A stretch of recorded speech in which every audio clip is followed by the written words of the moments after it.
And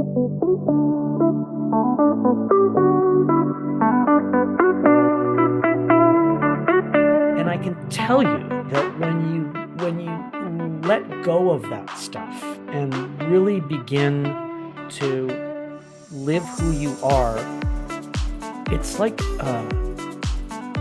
being released from jail. I mean, there's this freedom that comes with it and this lightness. Thank you for joining us here today, Colin. Mm. It's so nice to have you here. It's a pleasure. I love having good conversations. So it's Mm, great to be here. Thanks for having me. I'm looking Appreciate it. forward to that. Yes, I have a little cheat sheet. But let's begin with, I like to dive into the meat of things. 'Cause Sure, that's why people are listening. sure. So tell us, why should we listen today? Why should people listen to you today? Gosh, that's a good question. I suppose because I've had a life, um, I've had an incredibly varied life that has played out all around the world, just because of the work that I've done, the experiences that I've had, the family that I had. And I think what I bring to the table is a wider angle lens through which to see life, and and probably through which to solve problems and see clarity, and eh, that's really it. I think, I've had so many interesting experiences from the top to the bottom, left, right, and everything in the middle, that now I'm just bringing all of that experience to the table with the people that I work with and have conversations with. And hopefully, when I am having these kinds of conversations, whether they're coaching or consulting or podcasting, somebody can get a nugget or two for themselves to grow and change and develop. Yeah, that's really it, I think. Thank you. Yes, some people will call that wisdom coming with age. I mean, you could say that everyone lives a life, and as you Hmm. develop and as you grow and as you age, Hmm. unfortunately, age is not cherished the way it is in other cultures or has been in Sure. other cultures. Because as I'm listening, that is diminishing as well. But you have something more that you want to talk about. You have something more specific, deeper. Let's talk about authentic self, for example. Uh, Mm. what is that, and how does that work? And maybe in the context of wisdom, and can you Hmm. have it early on, or what is it? Yeah, so interesting. Great question. I think you're right about wisdom. I think you're right about age as well. As you get older, you tend to get a little wiser. I suppose my wisdom might have a broader effect, or a broader um, provenance, if you like, just because I've lived in, Canada and Switzerland and Serbia and London and the Maldives and Bangkok and Los Angeles and many other places in between. So from an authenticity perspective, uh, I think we live in a society, in a culture, in a world that makes us to some degree perform, or makes us be something that perhaps we're not, right? And living in authenticity, or living in integrity, really means being who you truly are. And I think societal culture and families and parents and people and work and friends and colleagues are always battling with the individual, and the individual is battling with those different entities on how they're going to fit into the world, or fit into the picture. So so what happens is we tend to grow up, and grow into this world, a lot of the times pleasing other people, a lot of the times having challenges with boundaries, having challenges with saying yes when we want to say no, to people pleasing. There's all sorts of ways that living outside of your authenticity or outside of your integrity manifests, right? And it could manifest in all of those things that I just mentioned. It could manifest in social anxiety. It could manifest in triggering, right? You get triggered by comments or discussions or things like that at work. So I think it's very challenging for somebody that is young and still developing their persona to live in integrity and live in authenticity. I do think it's something that comes more naturally with age, but I think it's something that should and could be worked on intentionally from a much younger age. So I don't think you need to get to my age, close to 60, to live in integrity and have boundaries and know what your needs are and set your values and say no when you want to say no. And so I'm encouraging people to get there sooner, get there faster, because we spend so much energy, right? So much of our fuel cells are spent on almost performing, right, in this world, right? And that performance takes an enormous toll on you. And ultimately, it can lead to disease and sort of all sorts of other challenges and issues, and depression and anxiety and so many other things are connected to you not living in your center, you not living who you are. So what I'm saying to people is, imagine the energy that you could have if you didn't have to perform, right? If you could just be who you really are, be authentic, the energy that you would have, the fuel, the drive that you would have to really be who you are, would have a fuel source.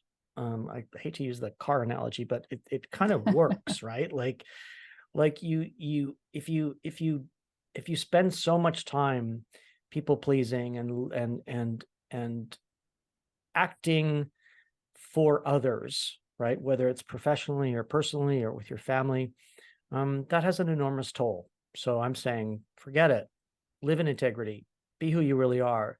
And then, with that energy, become unlimited and boundless and live out your true purpose and potential, right? That all sounds wonderful. Both you and I help people to transform and feel better and become Yeah. themselves, if you will. Mm-hmm. But how do you do that? How do you go against society? How do you go against the norms? I mean, there's norms, written or oftentimes non-written. Sure. How do you actually bring up that courage? And can you? I mean, do you have to quit your job? Do you have to say goodbye to your partners? How big of an upheaval are you looking at? Well, I guess it depends how much you want to live in integrity or live authentically, right?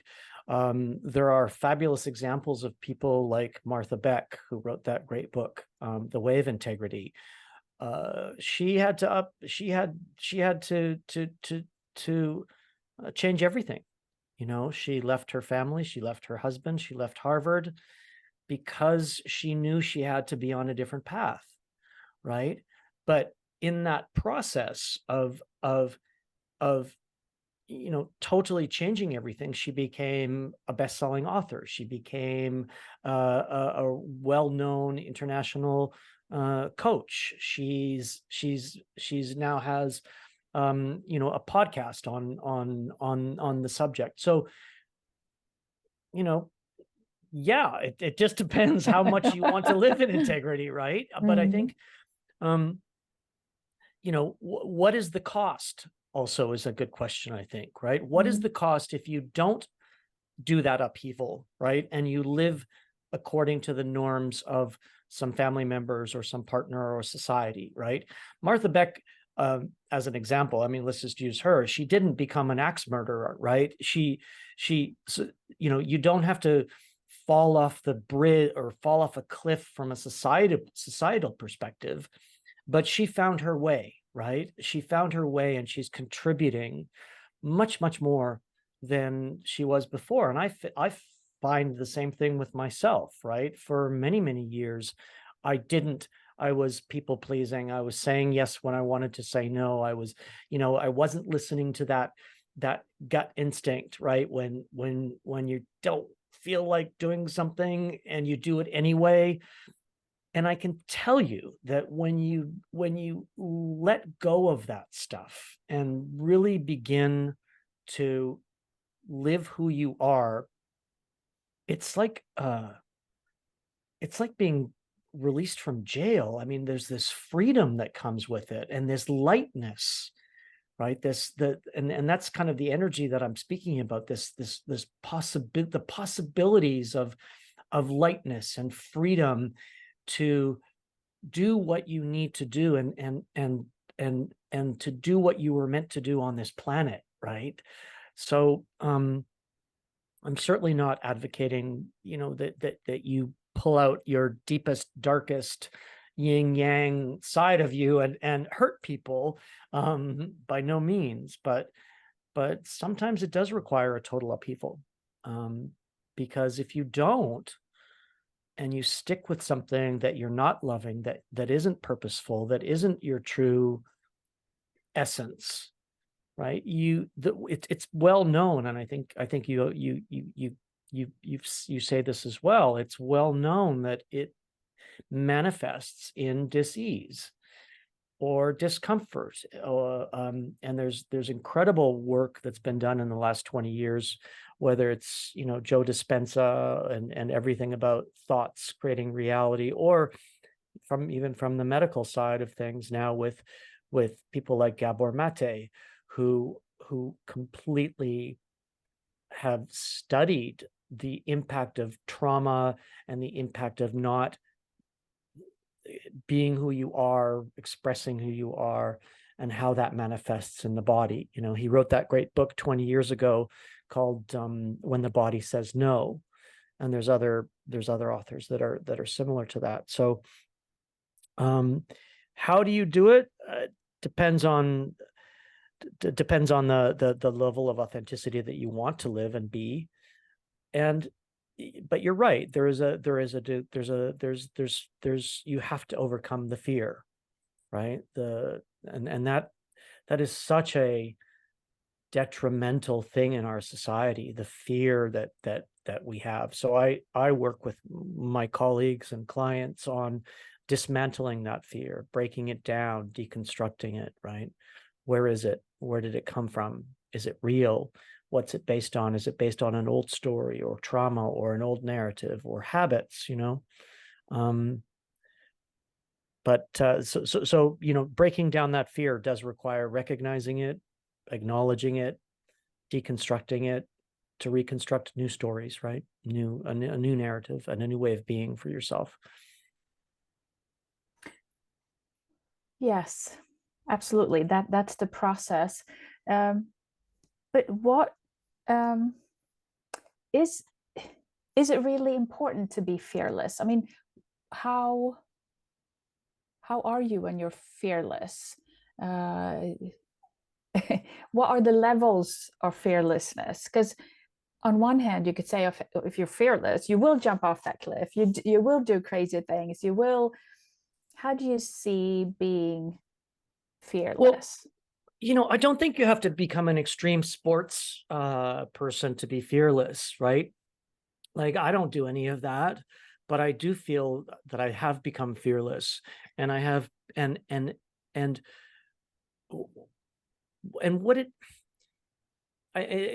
living fearlessly is going to be different for everybody, whether you're living in the countryside or whether you're living in an urban setting or whether you have a family or not, or, it really is specific to the individual, but living with fear and in fear, you are looking at life and making decisions through what I call opaque lenses, right? So if you are driven by fear, let's say fear of lack or fear of not accomplishing something for your family or your brothers or sisters, or the mother that was mean to you, or, or the father that's passed away and you still think you need to live up to his standards. I mean, there's if you live in that fear, you are looking at life and making every single decision through the lenses of that fear, right? So they're clouding your vision, right? And like I said, you don't have to become an extreme sports adventurer, but if you're an entrepreneur, let's say, or you want to be an entrepreneur, or you want to be more creative, or you want to be a painter, or whatever you want to be, or whatever you want to do, by removing those lenses of fear, you can see clearly and you can make decisions, right, that are much more, what's the word? I don't want to say clear, but you can see clearly now, right? Because authentic, maybe.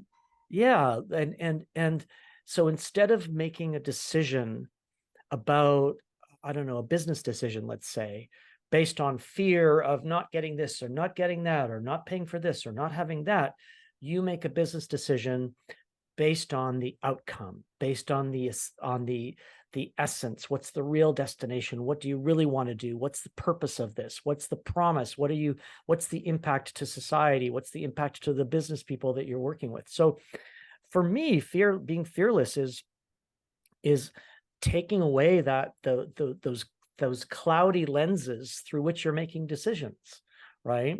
And it can be, the simplest thing. It doesn't have to be, striving to be the next Nobel Peace Prize winner. It could be living fearlessly within your nuclear family, right? And allowing things to happen that allow people to learn, allow people to grow, allow people to expand, as opposed to contraction and don't do this and can't put your hand there, and all of these rules.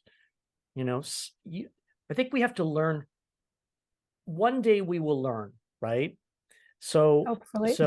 right. So I would rather learn sooner than later by being fearless, maybe making the mistake now at 10 or 20 or 30, as opposed to, living fearlessly till you're 50 and then, then learning, right? So for me, it's just, it's not so much about being adventurous. It's about clarity, clarity in the way you see and work and live and interact.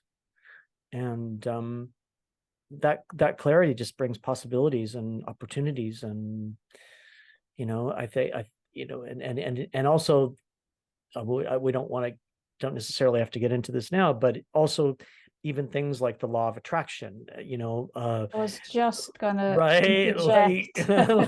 like Absolutely. and as in the past, these things were maybe considered slightly woo-woo, but now it's the science and the scanning and the brain scans and all the neuroscience around thoughts creating reality. By living in fear, you are attracting more of what you really don't want. So well, I would like to add or interject please do. that the way I see fear lately, it hasn't always been this way, but as I'm helping clients, I'm helping myself. And I mean, it's a constant evolution if you allow it. And I would like for people to start seeing fear as, speaking of the law of attraction, as the little signal saying that, this might be something to take a look at. Something isn't right. You need to shift something, as opposed to, oh no, let me not look at that. Oh no, let me not go there. Oh, this is going to cause trouble, which in this short moment, for a while, it might disrupt, as you mentioned. But the possibility on the other side, when you are in a place where you actually feel comfortable and authentic, this is good for me, maybe not for him, her, my family, as you've said, all those people that are influencing us. Hmm. So allowing fear to be a signal that, behind this little emotion, there's something better. Let's go through it. So how do you Hmm. take people through it? How do you help people? You have 8 steps that you talk about. Right, right. I mean, you're absolutely right that whenever fear arises, there's something to look at, right? So if it's fight or flight kind of fear, that's biological, and you need to know that you have to run, or you can't step into the sidewalk, or things like that. That's kind of natural and biological. But you're right, when fear does present itself, it is really important to go, let's look at this, because you don't want to drag it along for a long time, right? It's holding you back, it's holding Mm, you down. It's really not, yeah, it's just holding you down and holding you back. So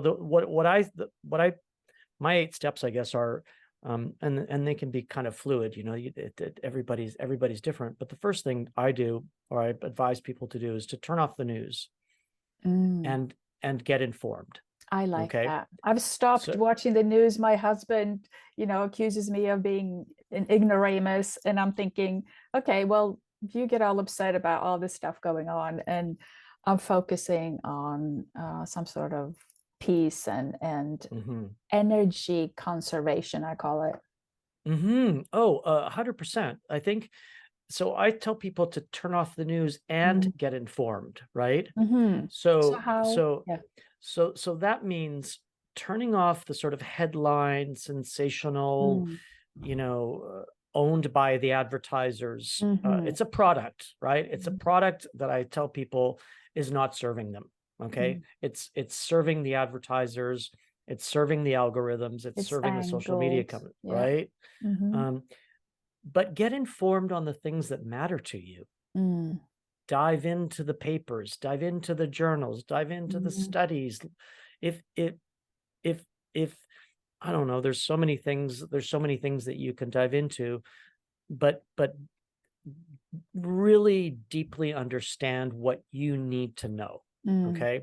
And What that's is not calling the you? news.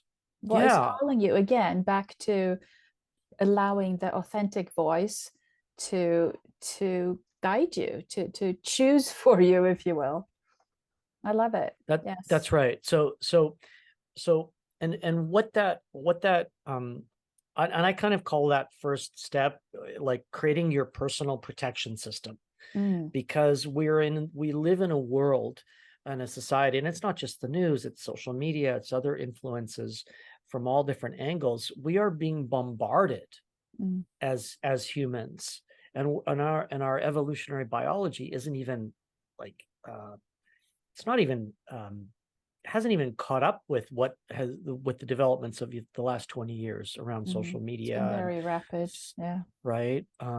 So so turn off the news, get informed, and sense make for yourself what's going on Mhm. in the world, right? So Mm, that's much more about, uh and the sense making of what's going on in the world allows the fear.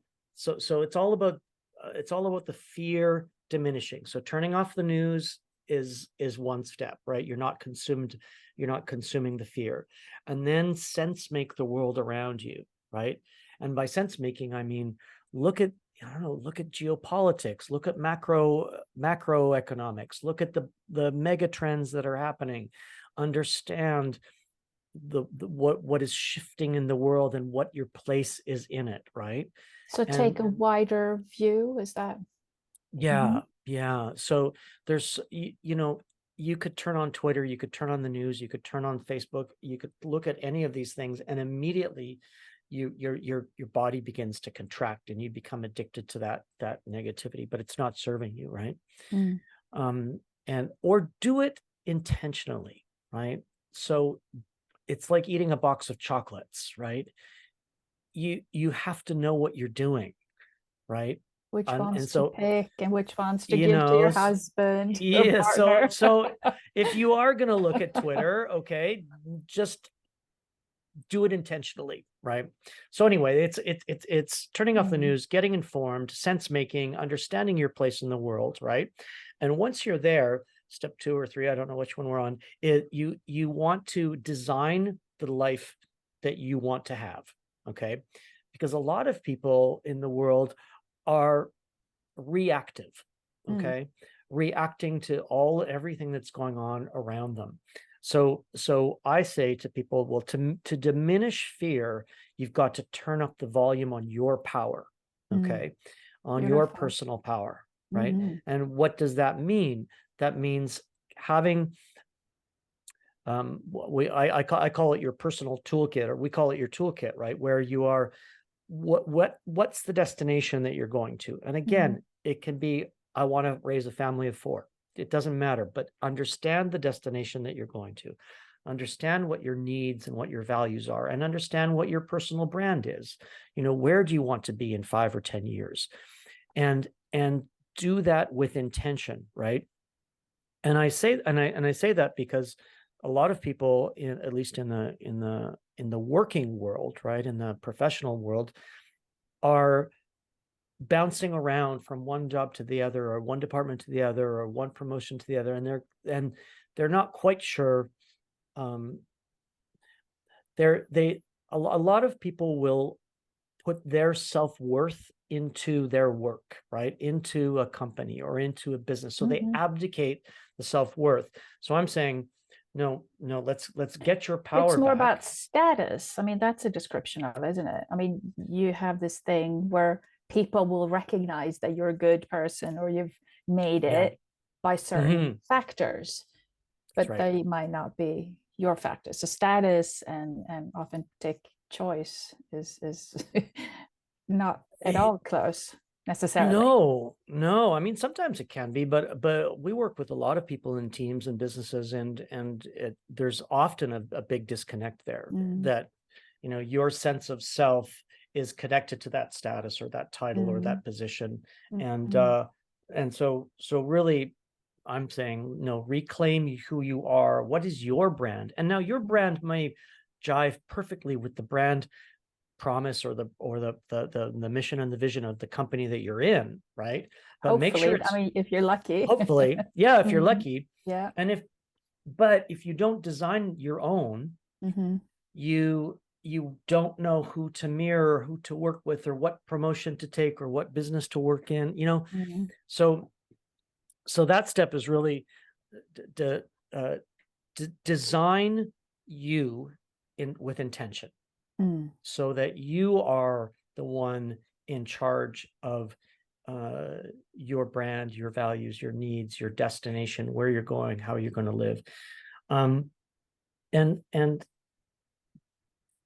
and I really mean design it, right? And a lot of people use things like vision boards, or there's Hmm. all sorts of ways to design it, but design it with intention. Mm. Um, So how would you do and it? What's your tool?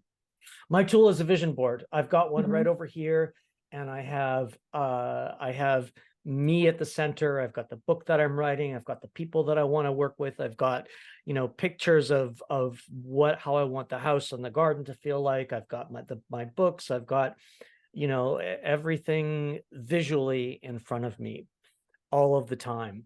Mm. So, Do you and write as well?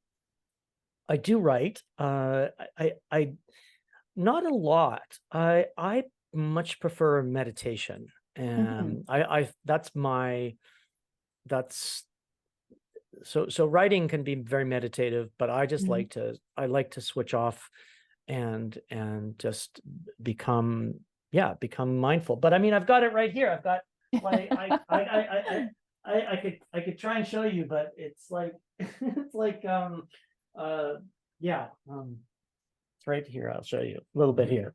One Okay. sec. There you go. See over there? Oh, yes.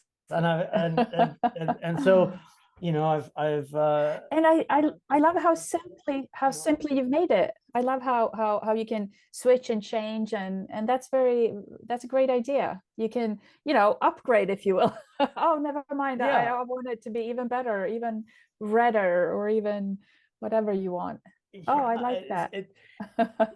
so it's a painting of my life, right? Mm, And the life, and and what's interesting about vision boarding, or just designing the life that you want to have, you can't simply, okay, mine's over here, I'll point to that, but what you don't want to do is simply put a dream up on a wall, right?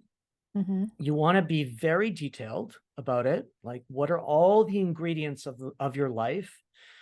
From spirituality to reading to quotes to who you want to work with. Like, be very, very intentional about it all. The problem with vision boarding or the law of attraction that a lot of people forget about is to break it down. And Mel Robbins, in one of her earlier podcasts, did a really good analysis of goal setting, right? Of have the vision, but break it down into bite-sized pieces, because a lot of people will see the motivational poster on the wall, or they'll have the house that they want or the car or whatever, and they don't break down the pieces, the action plan, right, to get to that. So they just keep looking at the motivational thing on the wall, and it's not getting there, and I'm not getting it, I'm not having it, I'm not being it. It's there's a science to having the vision, having the picture, being the architect of your life, right? And breaking it down into bite-sized nuggets so that you feel positive and happy and constructive, and you see progress, right? As opposed to this big daunting thing that you can't break down. Well, I'm sorry, since we're talking about the law of attraction, it's a bit of a love-hate kind of a thing for some people, because like you said, they've tried it and it didn't work, and it's you've made the lovely vision board and it's not happening. How much can you wish for? Like, how big of a house can you wish for? Look, I think you can be as unlimited as you want to be, but that there's something that people don't do, that's really, really critical. So a lot of people will have a thin veneer of positivity, right? Or a thin veneer of this is what I want to do, sitting on top of a vat of negativity. Okay. There it is. And self-limiting beliefs and poor stories and ancestral stories or lineage stories or victim stories. Humans are incredible at telling ourselves how limited we are and can be and should be and have to be, and the guilt and the negativity. So that's the nugget. That's the trick, if you want, right? Is that what you call the rediscovering your humanity? Is that what we are? Are we vision makers if we just let ourselves shed all the fear and all the whispers from others? Yeah. So to some degree, yeah. So I'm on this mission, right, to help people rediscover their humanity, to live in integrity, to become fearless and be free. And by free, I mean free from psychological suffering. Okay. And that freedom allows you to thrive and be unbounded and be really limitless if you want. But the humanity part is, we live in this world where, big food, big pharma, big military, big finance seem to have become without humanless, right? If you look at if you go to a food store, at least over here in North America, and you read the ingredients of what is in our quote unquote food, scary. It's scary. It's full of toxins, scary. Right? And all this other stuff. So for me, those places, those corporations, big military, I mean, there's we know who they are and what they are. They seem devoid of humanity, right? And if they were human driven, our food would be different, our healthcare would be different, the way we wage war would be different. So to me, that's about being who we are again, right? So being who we are, I mean, we're these little nothings that have intersected space and time for a nanosecond. We're here on this rock that's going, 1,600 kilometers an hour on its axis through space that we know nothing about, right? We forget that. And we begin to treat each other differently, and we treat each other with disrespect and with hatred and with poison or toxins, etc. So if we could recognize that we're here for a nanosecond, we're on a beautiful planet that's like a mathematical miracle, right? And we're a miracle that we're here. If we can recognize that, treat people differently, treat ourselves differently, treat our bodies differently, that has a vibrational energy that goes into the world. Then if you live in integrity, again, you are putting something into the world that is much, much better, I think, than not living in integrity, living in fear and depressed and anxiety and mad and angry and fighting and things like that. If you discover your humanity, that'll make you live differently. Live in integrity, that'll make you live much differently and treat people differently. And by adding the fearless component, you begin to lighten up and you begin to see possibilities, and you begin to become an intentional contributor to this world. And what it should do ultimately in the end is give you freedom from the psychological suffering that is really plaguing our modern Western society. I mean, you just have to look at, I don't know, obesity in the United States, or depression in the UK, or I mean, the numbers are crazy. Yeah, it is right? crazy considering how many of these countries, I mean, obviously there's those who have and those who don't have, and those who have war, and then of course it's a completely different discussion. But Sure. for us that live in these amazing countries, of course Sweden is socialist. I live in Sweden, and Sure. we're supposed to have equality, but even here we don't really have it. I mean, Canada is a fairly equal and just country, and yet it's lacking there as well. I call this love power. We need more love power in the world. We need to, I mean, that's what we're doing, isn't it? That's the work we're about. And love power is precisely what I mean by reclaiming your humanity and rediscovering your humanity. And the world does need more of it. And that's why I'm on the mission, and that's what you're doing, and a lot of people are doing. It does feel as though that we are shifting things. You begin to see these glimmers of pushback, of around food, or around pharma, or around farming, or around other areas where sort of big corporations with no humanity, people are pushing back on it. And I think there is it feels as though there's I don't know, a positive resurgence Absolutely. in love and humanity. And absolutely. And yeah, we just have to keep on plugging along.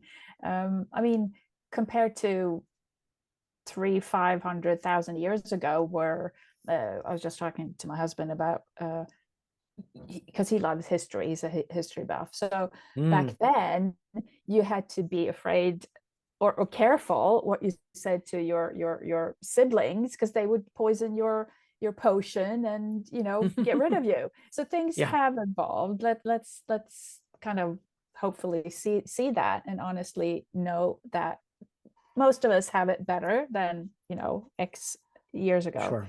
And yet there's so much still to be done. So I really appreciate the wonderful work you do. Thank you. Likewise. Time is never. Time is not on our side ever. Time isn't on our side. It's okay. Always running away from us. We can have another conversation anytime. Yes, We should yes. Do this again. Yes, sounds good. Uh, but before we end, how do people get in touch with you? Where do Oh, they go? you could find me on Instagram or my website, or wholehumancoaching.com. LinkedIn. I'm pretty easy to find. Colin Kingsmill seems to be easy to capture, but yeah, Mm. Instagram, my website, our website, Whole Human Coaching. Mm. Either way, love to chat. Thank you. And before we let you go, Yeah. what do you want to leave the listeners and viewers with? What's that key thing? If you Well, don't remember anything else, what should they remember? that life does not have to be like this. Mm. That's my message. That's the message. I think a lot of people in our wealthy Western privileged society are suffering, Mm. and my message is it doesn't have to be like this. Mm. There's a way out, and Wonderful. join the movement that you and Yes. I are on, right? I mean, this Yes. Yes. the love power movement. So yeah, that's it. Thank you so much. Yeah, thank you. Thanks for having us here, for sharing all this with your and my listeners, whoever Yeah, finds us. And I wish you all the best until thank we meet you. again. Thank you so much. I appreciate it.